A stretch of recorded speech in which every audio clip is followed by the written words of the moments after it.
What's going on, everyone? Welcome back to the channel. I know it's been a while. I haven't been recording over the last 4 or 5 months, at least long form content. There's a couple of short videos that I did over the last couple months, so if you haven't seen those, go check that out.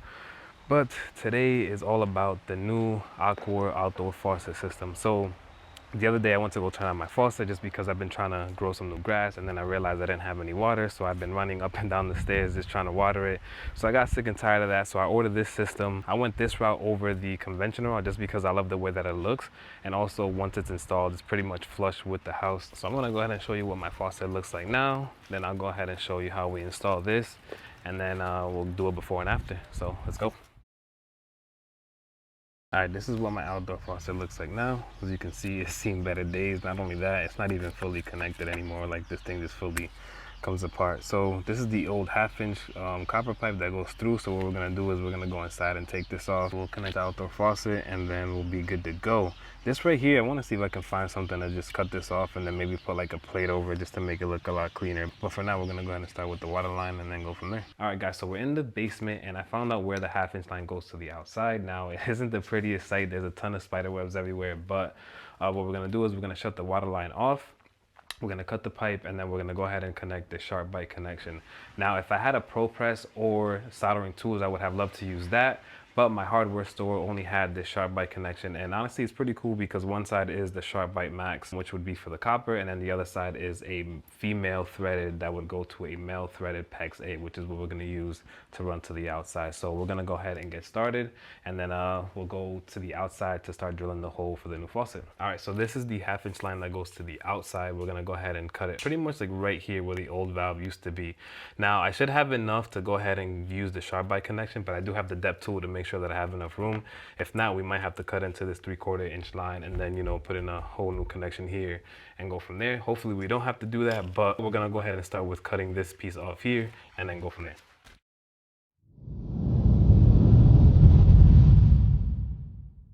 All right, so all I'm using is this copper cutter from Milwaukee. They have a bunch of different ones, but this is the one that I found at the local store. So I'm just gonna go ahead and cut it right about here.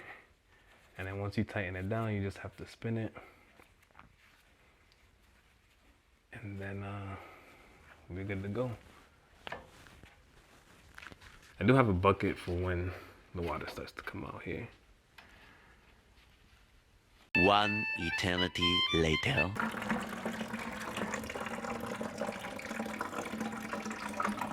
All right, so the water finally stopped. It's been about 2 or 3 minutes. Just let it stop completely, and then once you see it where it's just like little droplets, you should be fine. But what we need to do next is we're gonna have to go ahead and clean that copper pipe. We could use sandpaper. There's a bunch of different ways you can clean it. What I have here is, like, I have this tool from Wicked. It's pretty much a drill attachment that'll clean the copper pipe for me. So we're gonna go ahead and just attach this to my drill. It has like these little teeth in there that'll clean the copper pipe pretty good. Once we clean it, we'll attach the shark bite. We'll make sure the valve is off, and then we'll turn the water back on so the people on the first floor can go ahead and use it. So this tool is pretty cool. It does have like the little shaft that's removable, so we'll go ahead and drill this piece in right here, and then we'll connect it to the drill, and then we'll see if it works. Okay, so SharkBite also makes this deburr tool. There's 5 different sizes. Just go ahead and find the size for your pipe. It does say to go ahead and deburr the copper pipe once you cut it, so that's what I'm doing, just giving it like a couple turns here. But this also acts as the depth gauge, so just go ahead and grab your marker and mark the depth, which we have enough space there.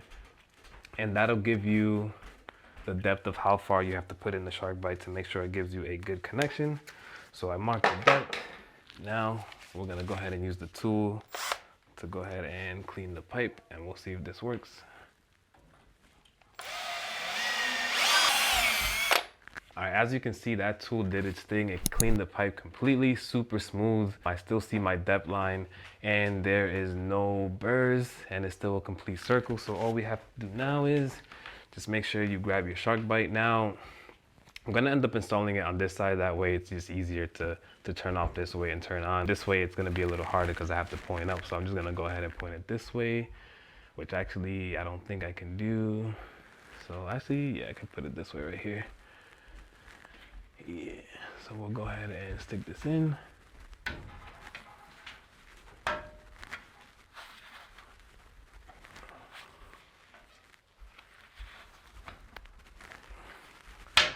There we go. I first it wasn't all the way into that line, so you want to make sure that it completely is, because you don't want to leak. So it did hit the line now. It took a little bit more pressure, but that's off, that's on. I'm gonna leave it this way. So we're gonna go ahead and shut it off here. Now what I want to do is I'm going to go ahead and thread the connection here. I'm going to put some Teflon tape on it, and then we'll turn the water back on while I have this off to make sure there's no leaks here. All right, so I just looked back over the footage that I just recorded, and for some reason the audio just cut off, and when I was threading the PEX A connection, there was just no audio on it. So I'll probably just mix it in while I'm talking here. So all I did was just added some Teflon tape. I went around maybe like 3 or 4 times.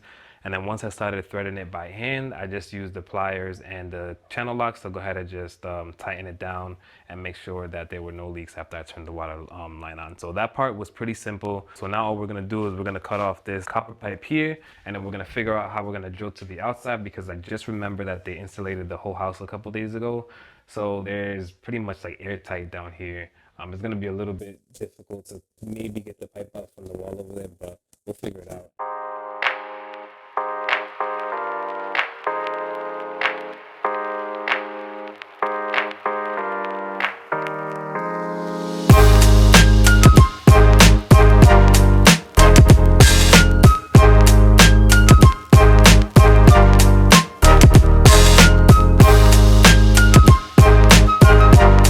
Guys, so I ended up taking out the copper pipe from there.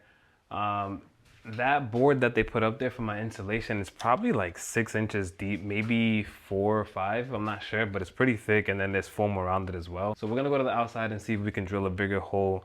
Now the faucet that I ended up getting was 12 inches long. Now I don't think that's gonna reach through that sill there.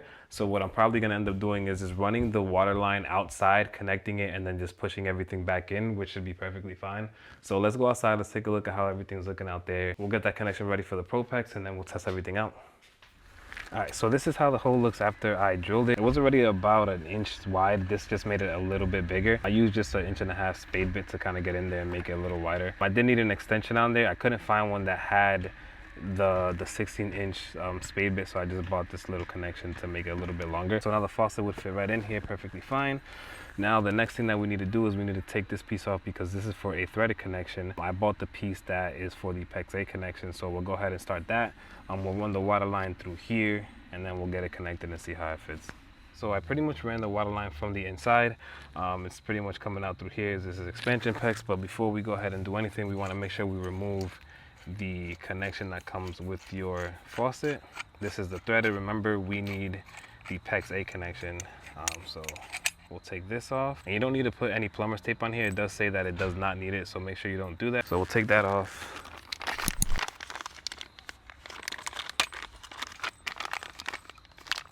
We'll grab our expansion connection, take this little black piece off here, and it's pretty much just threads right on there, and it should be hand tight. You don't need to use pliers or anything.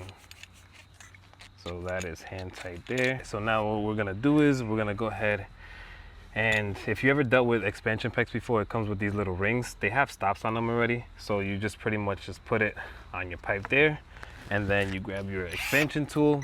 Make sure it's 1/2 inch. Just put it in here, expand it.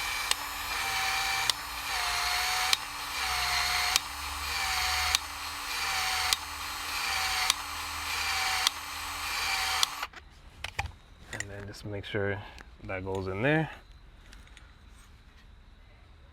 I usually do about 6 or 7 turns, and then once that, just hold it for a little bit, but that is all you need to connect it. Now this spends its entire life shrinking back to its normal size, so this right here is going to be watertight for sure.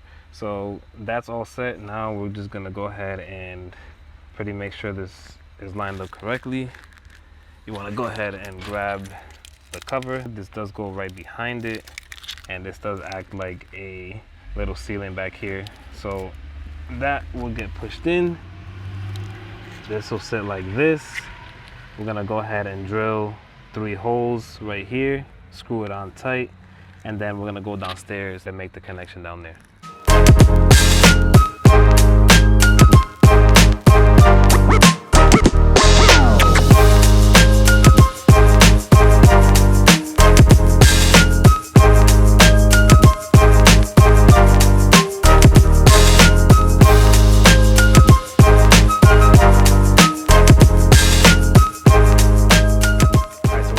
and connect this water line now. I did have these little clips that I anchored to the joist up here, that way so it's supported and it's not just sagging. We're just gonna pretty much measure it up right to the end here. Just grab your pipe cutter.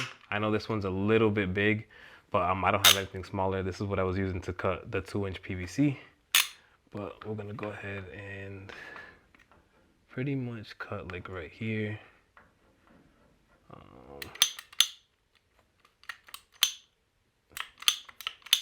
These will give you like a nice square cut. And then once you cut it, just go ahead, and you cannot forget these connections. Just go ahead and plug that in there. It'll be nice and tight. Grab your expansion tool and then give it a few goes.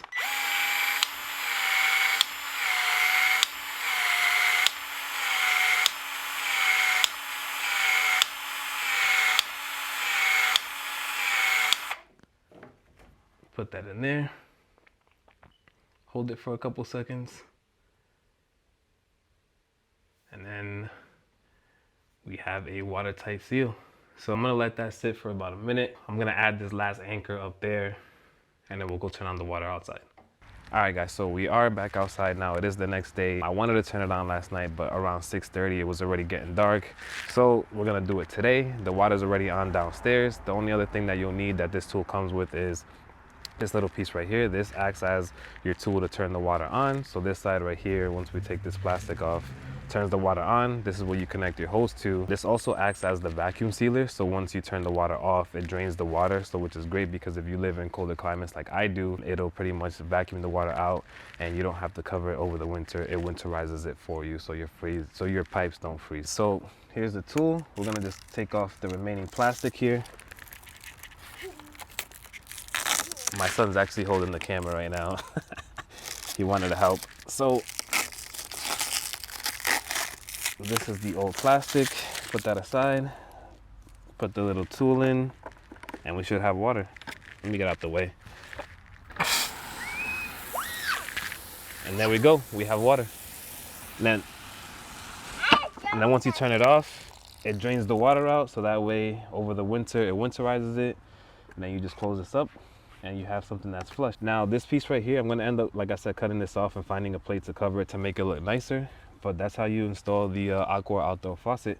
Something that looks pretty cool up against the house. All right guys, and that pretty much wraps up this video. Can hear my son in the background. Thanks again for tuning in. It feels good to be back. I know I haven't recorded in the last couple months, but we have a few videos lined up that I'm excited for, so stay tuned for those. Go ahead and watch some of my old videos, but I'm pretty much gonna wrap it up here. Thank you guys again. I appreciate you all for tuning in.